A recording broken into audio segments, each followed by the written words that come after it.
राधे राधे। कैसे हैं आप सभी लोग? आशा करती हूँ स्वस्थ होंगे, प्रसन्न होंगे और अपने उन्नति के मार्ग की तरफ अग्रसर होंगे। आज हम बात करेंगे पंचम भाव में जो ग्रह प्लेस्ड होते हैं उनका आपके जीवन पर क्या प्रभाव पड़ता है, आपको क्या परिणाम देखने को मिलते हैं। सूर्य जो पंचम भाव में मेष सिंह धनु राशि का होगा तो यह आपको मान प्रतिष्ठा, सम्मान, सफलता, अच्छी शिक्षा, विद्वानता, अच्छा व्यवहार देता है।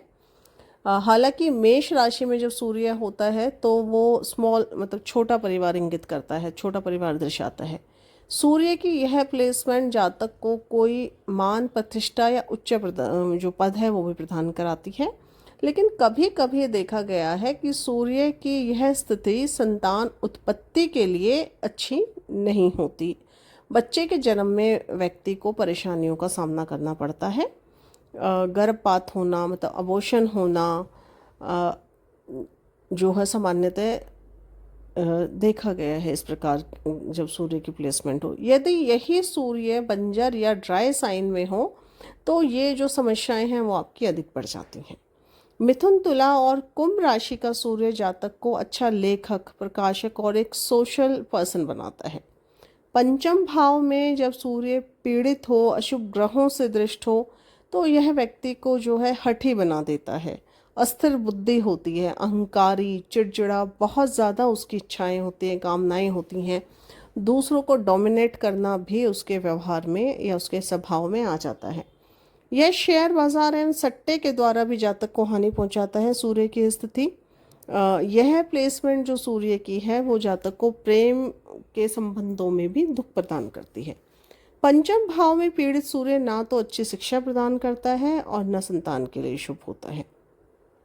पंचम भाव में जब पुरुष राशि में सूर्य हो तो जातक संतानहीन होगा या उसकी संतान की अल्पायु होगी, ऐसा कुछ आचार्यों का मत है।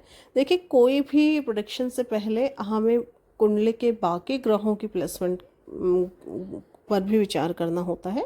सिर्फ एक ग्रह की प्लेसमेंट पर पूरी जो पत्रिका है उसका फलित नहीं किया जा सकता। सूर्य दिल की इच्छाएं, काम सुख के प्रति जो है कमी दिखाता है जब पीड़ित हो जाए। बृहस्पति की कोणीय दृष्टि या युति जो है इन इच्छाओं की पूर्ति करती है। शनि द्वारा पीड़ित सूर्य प्रेम विवाह के लिए विनाशकारी होता है। मंगल द्वारा पीड़ित सूर्य प्रेम संबंधों और खुशियों के लिए अशुभ माना गया है और भाग्यहीनता की तरफ अग्रसर होता है। अगर फीमेल की कुंडली में यह सूर्य की स्थिति है तो वो भाग्यहीनता भी दर्शाती है। फिर दोबारा कहूँगी कि D9, D1 और संबंधित जिस भी फल का विचार करना है उसके वर्गा चार्ट को एक बार गो थ्रू करना होता है, तब प्रेडिक्शन दी जाती है। अब बात करते हैं चंद्रमा। चंद्रमा जो है हमारे मन का कारक कहा गया है, माता का कारक कहा गया है। चंद्रमा मनसो जातकः, ऐसा जो हमारे वेदों में कहा जाता है। चंद्रमा जातक को सहनशील, सौम्य, धनवान, आकर्षक, स्वस्थ, आश्चर्यजनक, कार्य करने वाला, बुद्धिमान, सुशिक्षित, अत्यधिक समृद्धिशाली और अच्छे पुत्रों वाला बनाता है। अच्छे माता पिता की संतान होती है। संगीत सहित म्यूज़िक के साथ साथ उसको अनेक जो कलाएं हैं उनमें व्यक्ति दक्ष होता है। जातक की पहली जो बच्ची होगी वो कन्या होगी और पुत्रों की अपेक्षा में कन्याएं अधिक होती हैं जब पंचम भाव में आपके चंद्रमा प्लेस्ड हों। शेयर बाज़ार, ताश, लॉटरी, इन सब से जो है व्यक्ति को लाभ मिलता है क्योंकि 7th हाउस का ये एकादश भाव है। तो जो जातक है उसको अपनी पत्नी या पति से भी यह स्थिति जो चंद्रमा की लाभ प्रदान कराती है। चंद्रमा यदि मिथुन या मीन राशि में हो पंचम भाव में तो वो आपको ट्विंस संतान देता है। यदि चंद्रमा शुभ ग्रहों से दृष्ट हो तो ऐसा पुत्र देता है जिसके कारण जो व्यक्ति है उसको प्रसिद्धि मिलती है। शुभ राशियों में होने से जातक की कई संतान होती हैं।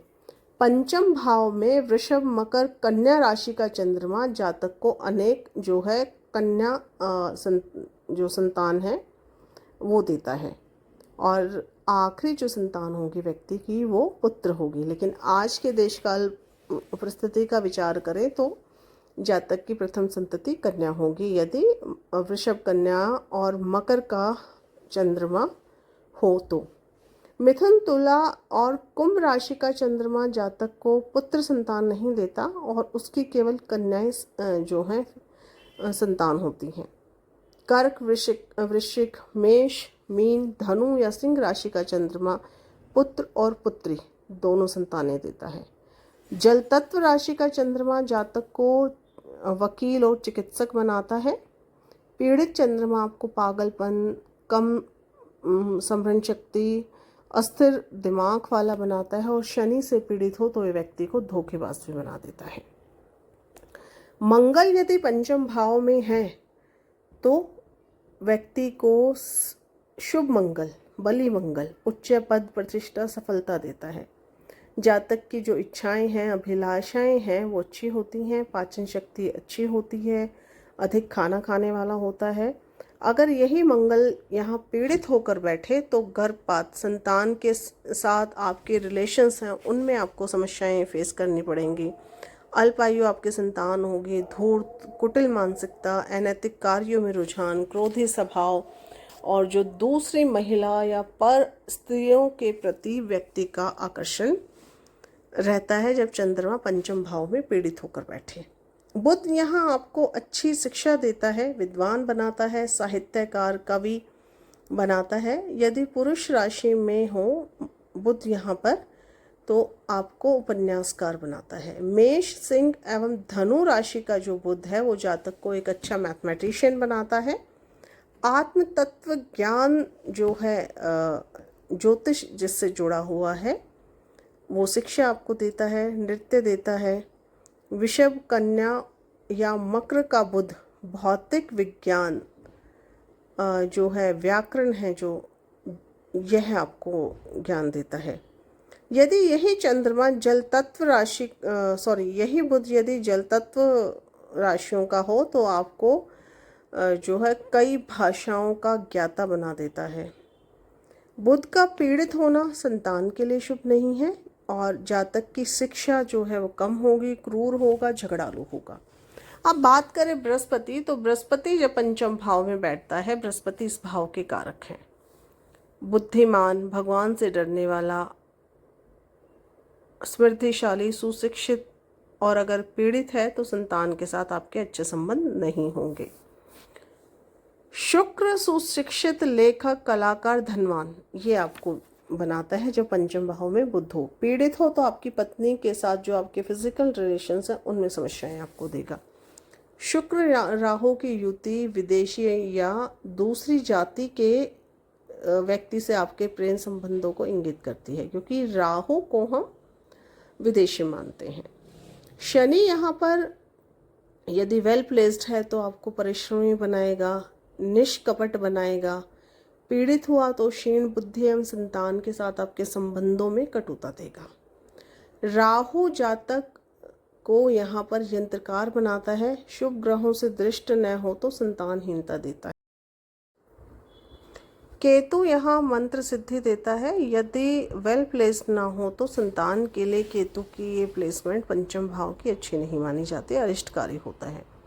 पराशर जी के अनुसार यदि लगन लॉर्ड और फिफ्थ लॉर्ड स्व राशि में हो, केंद्र में हो, त्रिकोण में हो तो जो व्यक्ति होगा वो सत्पुत्रों वाला होगा। संतान से उसको सुख और खुशियों की प्राप्ति होगी। यदि लग्नेश और पंचमेश की युति हो तो जातक बहुत कम आयु में संतानवान हो जाता है, मतलब बहुत जल्दी पिता बन जाता है।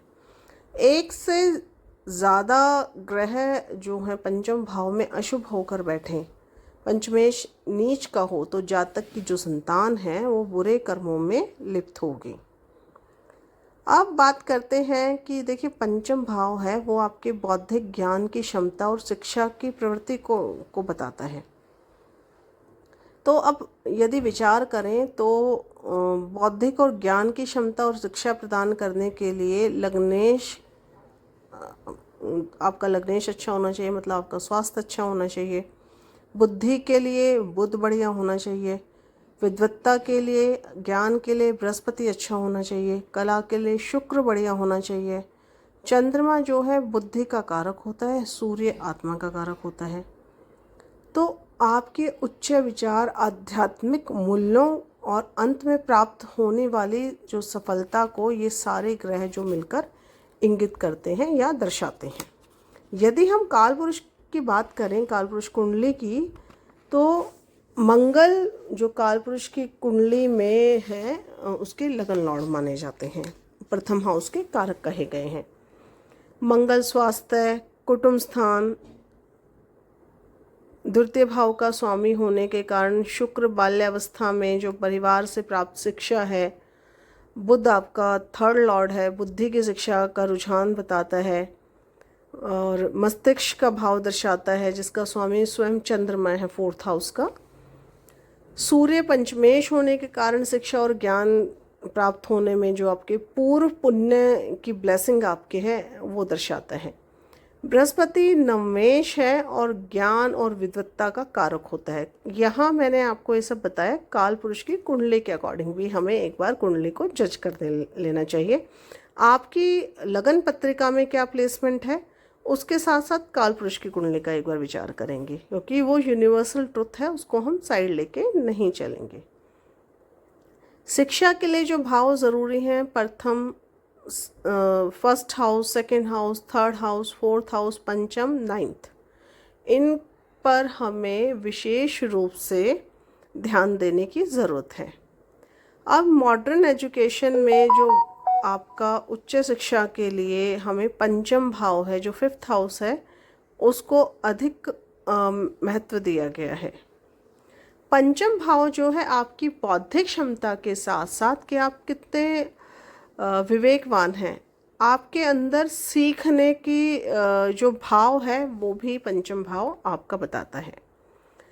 पंचम भाव जो है आपकी आस्था भी है भगवान के प्रति, सीखने की क्षमता भी है और आपकी ज्ञान की क्षमता भी बताता है।